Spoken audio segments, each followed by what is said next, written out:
Hello friends, কেমন আছো সবাই? আশা করছি সবাই ভালো আছো। আমি রাত্রি আর পি অনুষা লাইফস্টাইলে সবাইকে স্বাগত জানিয়ে নতুন একটি টিপসের ভিডিও আবার নিয়ে চলে এসেছি। নতুন নতুন টিপস পেতে অবশ্যই আমার চ্যানেলটি সাবস্ক্রাইব করে পাশে থাকবেন। ভিডিওটা ভালো লাগলে অবশ্যই একটা লাইক, অনেক অনেক শেয়ার করে দেবেন। চলে আসছি প্রথম টিপস। আর দেখুন বন্ধুরা, আমরা যখনই পেঁয়াজ কাটি, অনেক পেঁয়াজ কাটতে হয়। পেঁয়াজের মধ্যে যেহেতু একটা ঝাঁঝালো ভাব থাকে, পেঁয়াজ কাটতে গেলে কিন্তু আমাদের চোখটা জ্বালা জ্বালা করে বা চোখটা আমরা তাকাতেই পারি না, জল আসে। বিশেষ করে নতুন গৃহিণীরা যখনই পেঁয়াজ কাটতে যাবে, একবার যদি পেঁয়াজের ঝাঁঝ লেগে চোখটা গুলগুল করে বা জ্বালা জ্বালা করে, এরপর থেকে আর কিন্তু নতুন গৃহিণীরা আর পেঁয়াজ কাটতে চাইবে না, আর পেঁয়াজও তারা হাত দেবে না কাটার জন্য। তাই দেখুন বন্ধুরা, আমি পাশে কিন্তু একটা রুমাল ভিজিয়ে রেখে দিয়েছি। আপনারা চাইলে সুতির যে কোনো কাপড় বা টাওয়াল ভিজিয়ে এইভাবে যদি রেখে দিয়ে যত ইচ্ছা আপনার পেঁয়াজ কেটে নিতেই পারেন। আমি রুমালটা প্রথমে সিম্পল জলে আমি ভিজিয়ে নিয়ে যে জলটা থাকে সেটা চেপে বার করে দিয়ে রেখে দিয়েছি, একদম যেখানে পেঁয়াজটা কাটছি ওখানেই রেখে দিয়েছি। এইভাবে যখনই আমরা পেঁয়াজটা কাটবো বা কখনো কখনো হয়তো অনেক পেঁয়াজ কাটবো, তখনই যদি আমরা ভিজে যে কোনো তোয়ালে বা সুতির কাপড়, রুমাল কিছু যদি রেখে দিই পাশে ভিজিয়ে, আর কিন্তু যত ইচ্ছা আমরা পেঁয়াজটা কেটে নিতে পারবো। কোনো রকম কিন্তু চোখে আমাদের পেঁয়াজের ঝাঁঝটা লাগবে না, চোখ জ্বালা জ্বালা করবে না, আর চোখ থেকে জলও কাটবে না। এইভাবে আপনারা বাড়িতে অবশ্যই টিপসটা অ্যাপ্লাই করবেন। ভালো লাগলে একটা লাইক দিয়ে দেবেন। চলে আসছি পরবর্তী টিপস। আর দেখুন বন্ধুরা, আমি একটা ব্লাউজ নিয়েছি, আর যখনই আমরা কোথাও পার্টিতে বা কোনো অনুষ্ঠানে বিয়ে বাড়িতে যাই, আমরা কিন্তু শাড়ি পরেই যাই। আর শাড়িটা যখন পরি তখন আমরা পিন করি, আর পিনটা কিন্তু করতেই হয়। আর পিনটা আমরা কী করি, সেফটি পিন দিয়েই করি। আর যখন আমরা দেখা যায় সেফটি পিন দিয়ে পিনটা করছি, শাড়ি বা ব্লাউজের যে সুতোগুলো থাকে এই যে পিছনটা সেফটি পিনের পিছনে ভিতরে ঢুকে গিয়ে আমাদের যখন হয়তো টানাটানি করি, তখনই শাড়ি বা ব্লাউজটা কিন্তু আমাদের ছিঁড়ে যায়। অনেকটা কিন্তু আমাদের ক্ষতিও হয়ে যায়, যে শাড়ি বা ব্লাউজটা ছিঁড়ে গেলে, ভালো শাড়ি যেহেতু। আর দেখুন বন্ধুরা, যেভাবে করলে আমাদের শাড়িটা ছিঁড়বে না বা ব্লাউজটাও ছিঁড়বে না। আর দেখুন বন্ধুরা, আমি একটা ছোট্ট পুঁতি নিয়েছি। আর এরকম পুঁতি কিন্তু প্রায় সবার বাড়িতেই থাকে। আর যখন আমরা শাড়িতে পিন করব, সেফটি পিনের ভিতরে যদি আমরা এই পুঁতিটা দিয়ে তারপরে পিনটা করি শাড়িটা, কোনো রকম সেফটি পিনের ভিতরে কিন্তু এই ব্লাউজের সুতো বা শাড়ির ভিতরে ঢুকিয়ে গিয়ে আমাদের কিন্তু কোনো রকম ক্ষতিও হবে না আমাদের। দেখুন বন্ধুরা, এইভাবে যদি আমরা পুঁতিটা দিয়ে পিনটা করে নিই, শাড়ি বা ব্লাউজটা কিন্তু ছিঁড়েও যাবে না। অবশ্যই কিন্তু বাড়িতে যখনই আপনারা শাড়িতে পিন করবেন, এইভাবে পিন করে নেবেন। বাড়িতে অবশ্যই টিপসটা অ্যাপ্লাই করবেন। চলে আসছি পরবর্তী টিপসে। যা দেখুন বন্ধুরা, ডিম আমরা যখন রান্না করি, রান্না করার জন্য কিন্তু আমরা সিদ্ধ করে নিই প্রথমে। আর সিদ্ধ করার পরে দেখা যায় যে কোনো ডিম হয়তো পচে গেছে বা খারাপ হয়ে গেছে। আর ডিমগুলো সিদ্ধ করার পরে কি হয়, আমাদের কিন্তু ফেলে দিতে হয়। আমাদের কিন্তু এক্সট্রা আমাদের খাটুনিটা খাটতেই হয় ডিমগুলো সিদ্ধ করার পরে। আর যখনই আমরা খোসাটা ছাড়াতে যাব ডিমের, তখনই দেখি যে ডিমটা পচে গেছে। আর এমন একটা টিপস নিয়ে এসেছি আপনাদের সামনে, যে ডিমটা আমরা আগে থেকেই জেনে যাব যে পচা না ভালো আছে।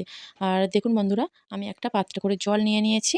তো জলটা কি করব, দেখুন জলের মধ্যে আমি সব ডিমগুলো দিয়ে দেব। আর এইভাবে যদি আমরা আগে থাকতে দেখে নিই যে ডিমগুলো ভালো আছে না খারাপ আছে, আমাদের কিন্তু এক্সট্রা খাটুনি আর খাটতে হয় না। যেগুলো পচা আছে সেগুলো আমরা ফেলে দিতেই পারবো, সেগুলো আর সিদ্ধ করতে আমাদের হবে না। ডিমের মধ্যে আরও কিছুটা জল আমি দিয়ে দেখিয়ে দিচ্ছি বন্ধুরা। দেখুন একদম কিন্তু ডিমগুলো তলায় পড়ে আছে, ভেসে ওঠেনি। যখনই দেখব আমাদের ডিমটা, কোনো ডিম হয়তো ভেসে উঠছে, তখনই বুঝতে হবে যে ডিমগুলো পচে গেছে। আর কিন্তু আমার এই ডিমগুলো কিন্তু বন্ধুরা একদমই ভালো।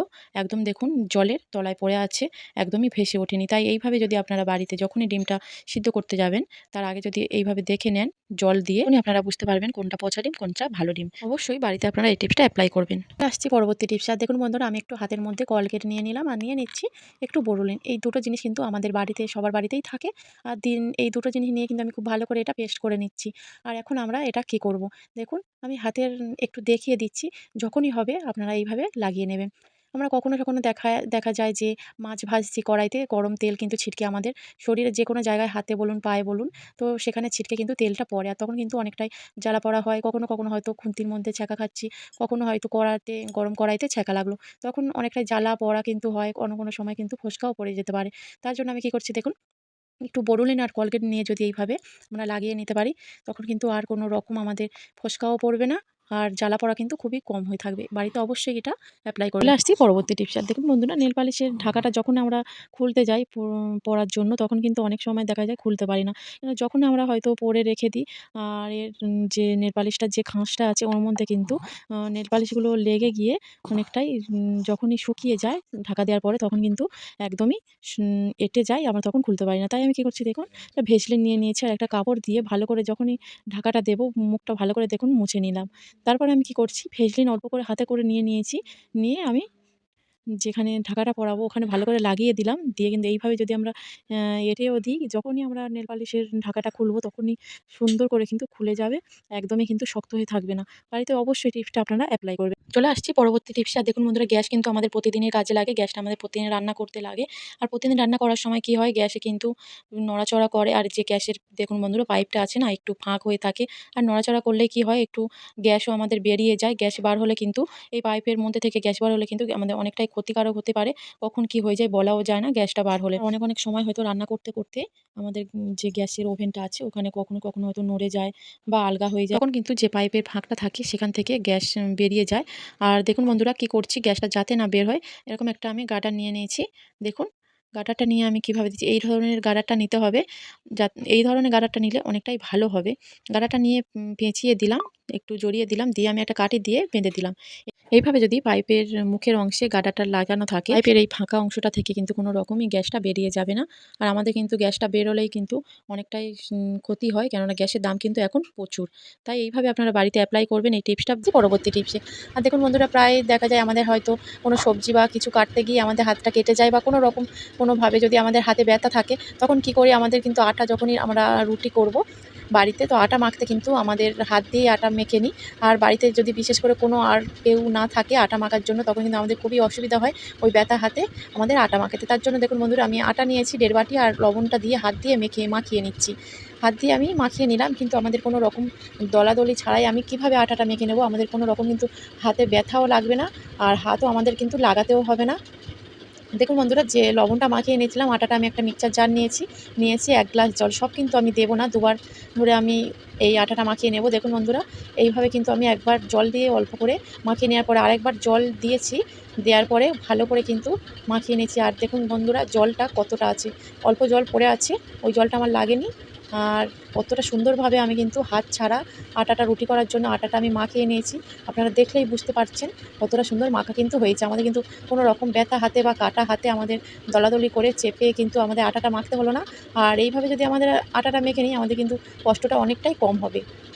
আর ব্যথা হাতে কিন্তু আমাদের চেপে, চেপে যে দলে, দলে আমরা আটাটা মাখতে হয়, কোনো রকম কিন্তু আমাদের হাতেও ব্যথাও লাগবে না। মিক্সচার মেশিনের যে বড় জারটা হয় সেটাই আমি নিয়েছি। এর মধ্যে কিন্তু অনেকটাই আটা দিয়ে আমরা পরিমাণ মতো জল দিয়ে আমরা মেখে নিতে পারি। আমি অল্প করে দেখাচ্ছি আপনাদের। আর দেখুন বন্ধুরা, কতটা কিন্তু নরম হয়েছে। আটা মাখাটা একদম কিন্তু নরম হয়ে গেছে, কোনো রকম অসুবিধা হচ্ছে না। আর হাতে ব্যথা থাকলে আমাদের কিন্তু আর দলাদলি করে এইভাবে আমাদের আটাটা মাখতে হবে না। খুব সুন্দর করে গুলি করে কিন্তু আমরা রুটিটা তৈরি করে নিতেই পারবো। আর দেখুন আপনাদের সামনে দেখিয়ে দিচ্ছি কেমন নরম হয়েছে।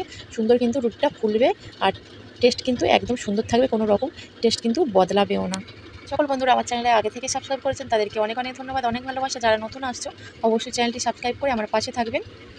আর ভিডিওটা ভালো লাগলে একটা লাইক, অনেক, অনেক শেয়ার করে দেবেন। অবশ্যই এই টিপসটা আপনারা বাড়িতে অ্যাপ্লাই করবেন। যখনই দেখবেন হাতে ব্যথা, তখনই এইভাবে আটাটা মেখে নেবেন। ভিডিওটা এই পর্যন্ত রাখছি। যে যেখানে আছেন ভালো থাকবেন, সুস্থ থাকবেন।